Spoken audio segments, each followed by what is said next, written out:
A woman spent 6 years in complete silence while the world around her decided she was a murderer, a cannibal, and finally sentenced her to burn alive at the stake.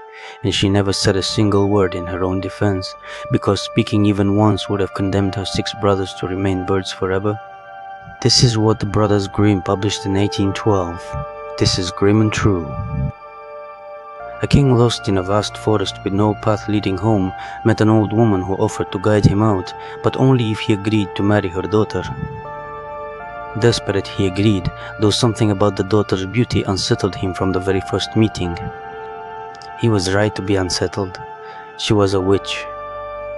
The king already had 6 sons and 1 daughter from his first marriage, and he loved them enough to fear what his new wife might do to them, so he hid them.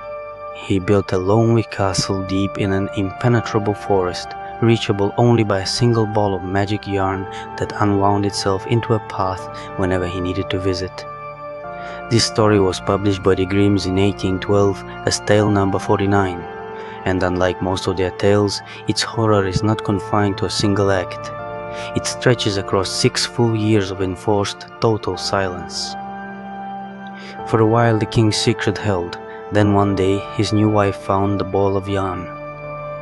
She followed the path through the forest until she found the hidden castle and the 6 boys and their sister inside it.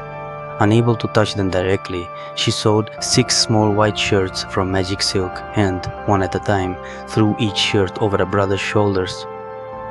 The instant the fabric touched him, he transformed into a swan and flew away over the treetops.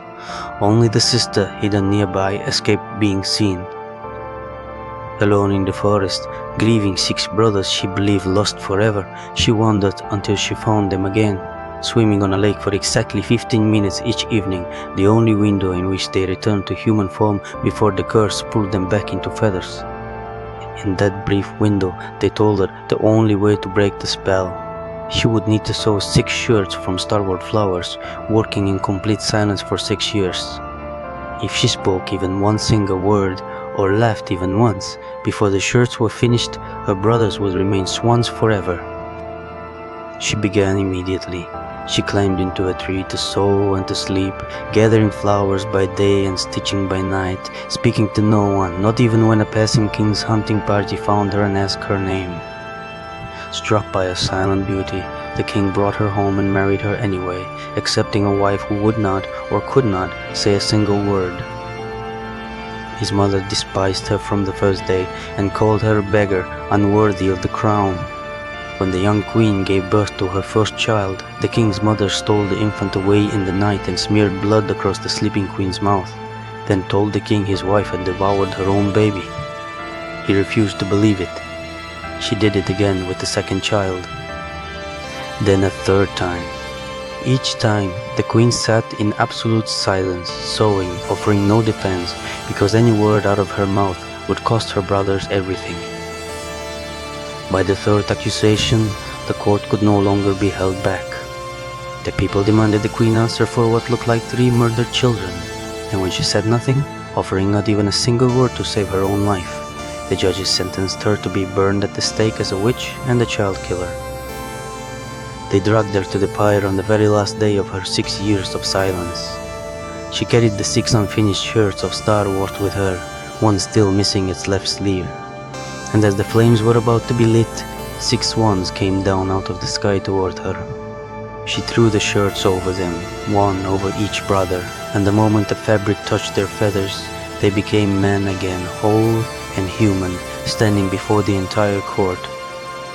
All except the youngest. Because his shirt had no sleeve, his left arm remained a swan's wing for the rest of his life, a small permanent cross stitched into an otherwise complete miracle. Only then, with her brothers restored, did the queen finally speak, and her first words in 6 years were the truth, laid out for everyone to hear. The king's mother was seized, tried and executed for her lies. The queen never had to prove herself again. The Brothers Grimm gave this story one of the strangest endings, a miracle that arrives with a permanent flaw still attached, one brother left forever marked by the one shirt that wasn't finished in time.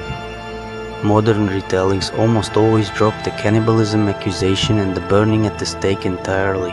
softening the story into a simple tale about sibling love. But the original was never just about love. It was about a woman choosing years of total silence, public humiliation, and her own death by fire rather than break a single vow, and about how close the world came to killing her for it anyway. This is grim and true. If you want more of the real stories, subscribe. Next week, The Wolf and the Seven Young Kids, the grim tale about a mother who cuts a wolf open while it sleeps to get her children back out of its stomach alive. Until then, stay in the dark.